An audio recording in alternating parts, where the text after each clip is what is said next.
Kisah Para Rasul pasal 4 ayat 23 sampai dengan ayatnya yang ke-31. Sesudah dilepaskan, pergilah Petrus dan Yohanes kepada teman-teman mereka. Lalu mereka menceritakan segala sesuatu yang dikatakan imam-imam kepala dan tua-tua kepala kepada mereka. Ketika teman-teman mereka mendengar hal itu, berserulah mereka bersama-sama kepada Allah, katanya, "Ya Tuhan, Engkaulah yang menjadikan langit dan bumi, laut dan segala isinya. Dan oleh Roh Kudus dengan perantaraan hamba-Mu Daud, Bapa kami, Engkau telah berfirman, mengapa rusuh bangsa-bangsa, mengapa suku-suku bangsa mereka-reka perkara yang sia-sia. Raja-raja dunia bersiap-siap, dan para pembesar berkumpul untuk melawan Tuhan dan yang diurapinya.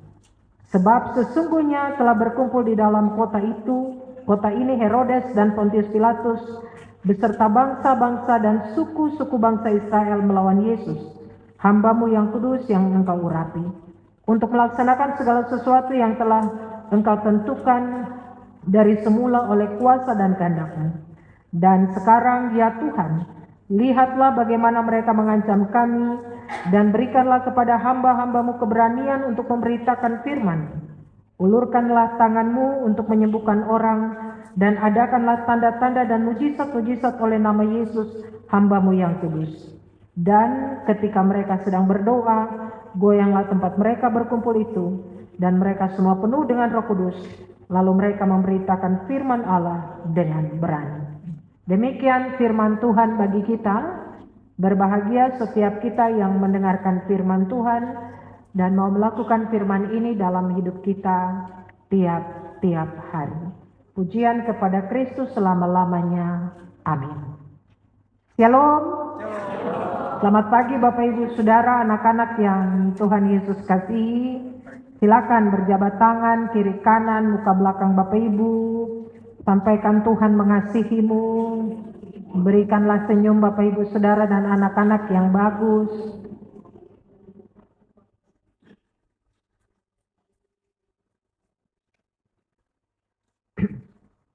Ya, terima kasih.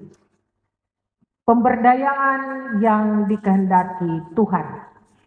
Pemberdayaan yang dikehendaki Tuhan, tema perenungan kita di minggu yang berjalan ini. Bapak Ibu Saudara, anak-anak yang Tuhan Yesus kasihi, para rasul Petrus dan Yohanes, mereka ditangkap karena mereka menyembuhkan seorang pria yang timpang dan memuji Yesus. Setelah menghabiskan 1 malam di penjara, mereka dengan berani menyatakan bahwa para pemimpin agama yang memenjarakan mereka adalah para pembunuh. Mereka mengatakan secara langsung kepada para pemimpin-pemimpin agama bahwa Yesus yang mereka salibkan adalah penggenapan janji-janji Allah itu. Dialah Mesias yang memberikan keselamatan, dan tidak ada nama lain di bawah kolong langit ini yang dapat menyelamatkan kita. Itu mereka sampaikan, dan akhirnya mereka ditangkap Bapak Ibu. Pernyataan-pernyataan para rasul Petrus dan Yohanes ini sangat berani dan dirasa menyinggung perasaan dari para pemimpin-pemimpin agama. Namun mereka tidak dapat merugikan para rasul ini, karena mereka baru saja melihat dengan mata kepala mereka sendiri bahwa para rasul Petrus dan Yohanes ini menyembuhkan seorang pria yang timpang di depan bait suci selama 40 tahun terakhir. Dong tangkap. Tapi ada kejadian luar biasa yang mereka saksikan dengan mata kepala mereka sendiri. Bahwa ada terjadi kesembuhan kepada seorang yang timpang sudah 40 tahun. Rasul-rasul Petrus dan Yohanes kemudian menyembuhkan orang ini. Bapak Ibu Saudara jemaat yang Tuhan Yesus kasihi, Di ayat 23 sampai 24 itu kita melihat ada pelepasan bagi Petrus dan Yohanes. Tapi juga ada reaksi yang muncul pada waktu itu. Ayat 23 dan 24. Sesudah dilepaskan, pergilah Petrus dan Yohanes kepada teman-teman mereka. Lalu mereka menceritakan segala sesuatu yang dikatakan imam-imam kepala dan tua-tua kepada mereka. Ketika teman-teman mereka mendengar hal itu, berserulah mereka bersama-sama kepada Allah, katanya, "Ya Tuhan, Engkaulah yang menjadikan langit dan bumi, laut dan segala isinya." Petrus dan Yohanes, Bapak Ibu Saudara, mereka menemui teman-teman mereka. Mereka menceritakan, mereka memberitahukan rincian tentang apa yang terjadi pada waktu itu. Bapak Ibu bisa bayangkan bagaimana ketika kita melalui peristiwa itu, kita ditangkap, kemudian masuk penjara, kemudian kita dikeluarkan, terus kita pergi lari dan menceritakan kepada orang-orang. Bayangkan perasaan yang sedang dialami oleh Petrus dan Yohanes pada waktu itu. Kalau saat ini peristiwa itu terjadi bagi kita, apakah kita bersemangat? Apakah kita akan mengeluh tentang cara kita diperlakukan dengan tidak baik di dalam penjara misalnya? Perhatikan bahwa mereka tidak berpaling kepada teman-temannya untuk mengeluh. Mereka tidak marah. Mereka tidak memberontak dalam pembacaan kita. Bagian ini menceritakan kepada kita mereka dan teman-temannya bersama-sama mengangkat suara mereka kepada Tuhan. Mereka bersorak-sorak kepada Tuhan atas apa yang telah Tuhan buat dalam kehidupan mereka. Makanya pada ayat 24 mereka bersama-sama katakan, "Ya Tuhan, Engkaulah yang menjadikan langit dan bumi, laut dan segala isinya." Mereka mau sampaikan begini, Bapak Ibu Saudara. Oke, ada peristiwa penangkapan. Oke, kami masuk dalam penjara. Tapi kalau hari ini Tuhan, kalau kami dibebaskan itu hanya karena kuasa Tuhan. Kuasa Tuhan yang besar. Tuhan yang menjadikan langit, bumi, laut dan segala isinya. Yang mengizinkan mereka ada di dalam penjara, tapi juga diizinkan mereka keluar dan menyaksikan Tuhan bagi banyak orang. Apa yang mereka katakan? Ayat 24 sampai 28. Tadi ayat 24 saya sudah baca, ayat 25. Dan oleh Roh Kudus, dengan perantaraan hamba-Mu Daud, Bapa kami, Engkau telah berfirman, mengapa rusuh bangsa-bangsa, mengapa suku-suku bangsa mereka-reka perkara yang sia-sia. Raja-raja dunia bersiap-siap dan para pembesar berkumpul untuk melawan Tuhan dan yang diurapinya. Sebab sesungguhnya telah berkumpul di dalam kota ini Herodes dan Pontius Pilatus berserta bangsa-bangsa dan suku-suku bangsa Israel melawan Yesus, hamba-Mu yang kudus yang Engkau urapi, untuk melaksanakan segala sesuatu yang telah Engkau tentukan dari semula oleh kuasa dan kehendak-Mu. Apa yang mereka katakan? Mereka katakan tentang Tuhan yang Maha Kuasa itu. Ketika mereka berbicara kepada Tuhan, mereka tidak memulai dengan permintaan. Mereka tidak memulai dengan menuduh Tuhan. Mereka tidak menuduh Tuhan tidak setia kepada mereka. Karena Tuhan membiarkan mereka ditangkap dan diancam. Tidak, Bapak Ibu Saudara, anak-anak. Mereka mulai berbicara tentang betapa baiknya Tuhan itu. Mereka berbicara tentang Allah yang berdaulat. Mereka berbicara tentang Dia yang mengendalikan segala sesuatunya. Mereka berbicara tentang Allah yang punya kuasa di langit dan di bumi. Mereka berbicara tentang Allah yang menciptakan segala sesuatu di mana saja. Menarik sekali bagaimana mereka mulai mengenali dan memberitakan sifat Tuhan yang kepadanya mereka menyampaikan suara mereka. Mereka menyadari bahwa Dia Allah itu mengetahui segala sesuatu yang telah terjadi. Dan Dia Allah yang sanggup mengendalikan apa yang akan terjadi di masa depan. Jadi tidak ada protes ketika mereka berbicara kepada Tuhan. Ketika mereka menyampaikan isi hati mereka kepada Tuhan, mereka tidak protes. Mereka tidak tuduh Tuhan tidak setia. Kenapa Tuhan biarkan kami di penjara? Kenapa Tuhan biarkan kami diancam? Tidak, Bapak Ibu Saudara. Mereka menaikkan puji-pujian betapa besarnya Tuhan. Betapa agungnya Tuhan. Betapa berkuasanya Tuhan. Betapa Tuhan yang menciptakan langit dan bumi ini. Tuhan yang berkuasa dan mengendalikan segala sesuatunya dengan baik. Kalau hari ini peristiwa itu terjadi pada kita, mungkin saja sungut-sungut, marah Tuhan, kasih salah satu dengan yang lain. Padahal ini waktu yang Tuhan kasih untuk melihat betapa besarnya Tuhan dalam seluruh keberadaan hidup kita. Ayat 27 dan 28 memberitahukan kita bahwa penolakan terhadap Yesus ini adalah bagian dari rencana Tuhan. Dan Tuhan tidak terkejut dengan peristiwa itu. Bapak Ibu Saudara, yang diberitakan oleh Petrus, Yohanes dan teman-teman mereka adalah mengagungkan kebesaran dan kekuasaannya Tuhan. Tidak hanya sampai di situ.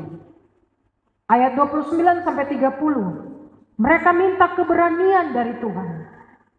Dan sekarang ya Tuhan, lihatlah bagaimana mereka mengancam kami dan berikanlah kepada hamba-hambamu keberanian untuk memberitakan firman-Mu.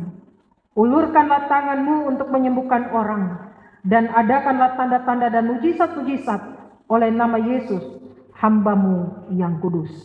Dalam dua ayat ini Bapak Ibu Saudara anak-anak, para murid kemudian baru mengajukan permohonan mereka kepada Tuhan.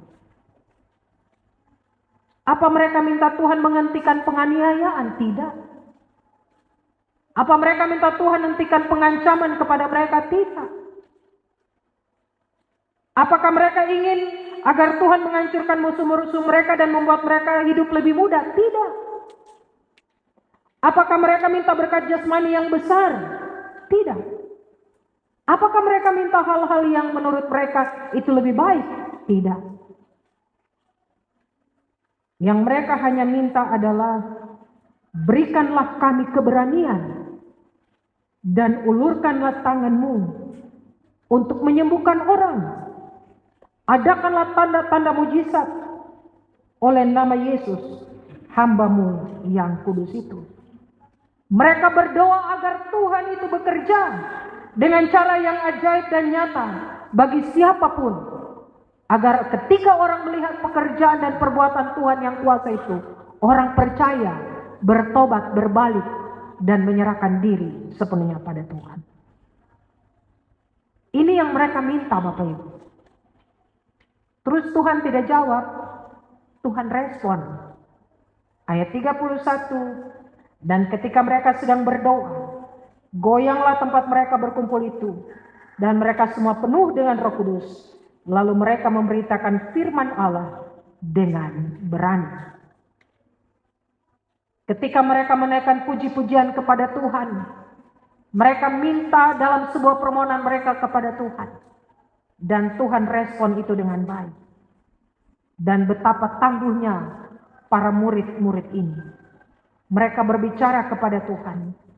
Tempat pertemuan mereka, pembacaan kita ayat 31 berkata, tempat pertemuan mereka berguncang, dan Tuhan kembali memenuhi mereka dengan Roh Kudus. Mereka keluar dari tempat itu sambil berbicara dengan berani tentang siapa itu Yesus. Ancaman-ancaman pasti ada, tantangan-tantangan pasti ada di depan mereka. Tapi Roh Kudus memampukan mereka, memberanikan mereka untuk menyampaikan tentang kabar sukacita itu bagi banyak orang. Apa makna bagian ini bagi saya dan Bapak Ibu Saudara yang hidup dan menikmati kebaikan Tuhan? Kita telah merayakan perayaan Pentakosta, pencurahan Roh Kudus. Apa makna ini bagi kita? Jemaat yang Tuhan Yesus kasihi, bagian ini mengingatkan kita untuk mempersiapkan diri kita dengan baik. Ketika dunia di sekitar kita menolak kebenaran Injil, Apakah kita terkejut?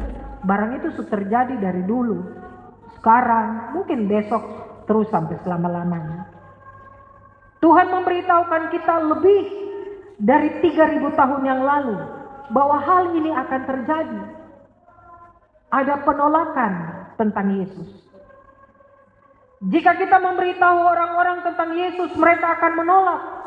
Apalagi kalau kita mengarahkan mereka untuk menjadi lebih baik. Dewasa ini orang lebih aman, nyaman hidup dalam dosa dibandingkan memberikan diri keluar, merubah diri menjadi lebih baik. Orang lebih nyaman dengan zona nyaman itu. Tapi ketika kita datang dan menyampaikan kebenaran itu kepada mereka, syukur baik dan terima. Tapi kalau dia bilang, kau siapa jadi? Kau pergi sudah. Saya ini senang dengan keadaan kayak begini. Yesus sudah menyampaikan itu 3.000 tahun yang lalu. Hal ini akan terjadi. Tidak peduli seberapa banyak bukti yang bisa kita berikan. Mereka tidak peduli bahwa segala sesuatu terjadi persis yang dinubuatkan Tuhan ribuan tahun yang lalu. Situasi dan kondisi ini terus ada dalam kehidupan kita. Belajar dari pengalaman dan pelayanan yang dialami oleh Rasul Petrus dan Yohanes memberikan inspirasi kepada saya dan Bapak Ibu Saudara sebagai para pelayan-pelayan Tuhan, sebagai warga-warga jemaat, bahwa kita tidak berada dalam zona nyaman ketika kita melaksanakan tugas tanggung jawab memberitakan Injil Kerajaan Allah. Contoh saja dalam rumah.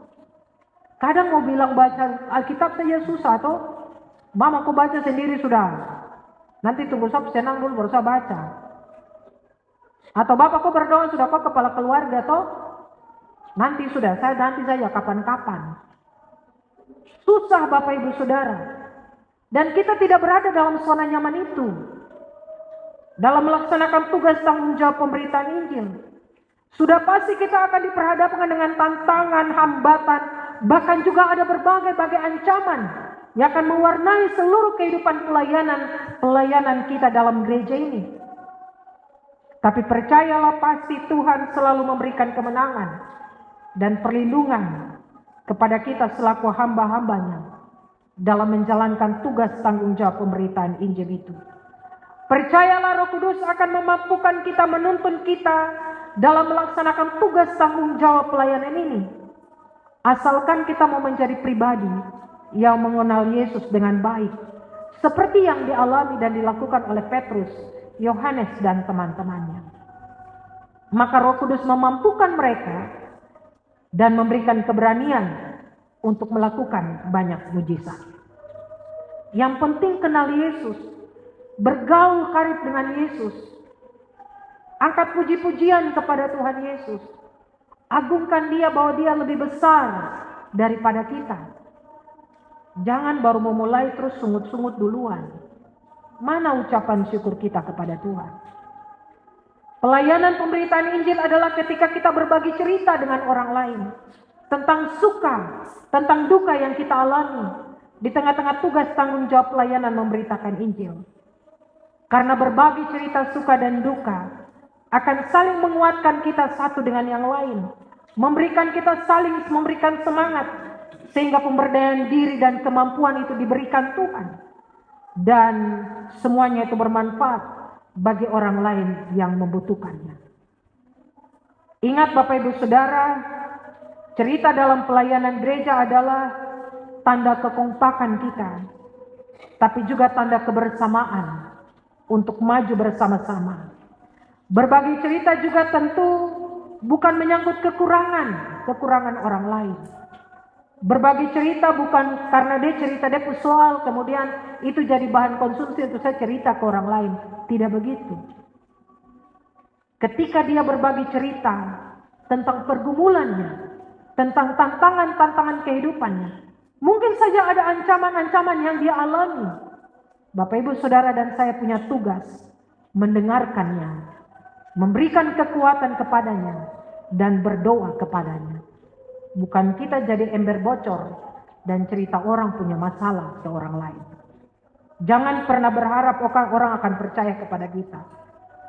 Tapi ketika kita mendengarkannya dengan baik, kita berdoa dengan dia, memberikan dia solusi dan jalan keluar, pasti kehidupan dan kebersamaan itu terus nyata dalam kehidupan kita. Akhirnya jemaat, banyak masalah dalam hidup persekutuan orang percaya. Banyak masalah dalam kehidupan keluarga Kristen yang tidak pernah selesai. Karena tidak pernah adanya doa bersama di tengah-tengah kehidupan kita. Pastikan bahwa doa adalah kunci yang akan menuntun kita dalam segala situasi untuk hidup dalam kerendahan hati.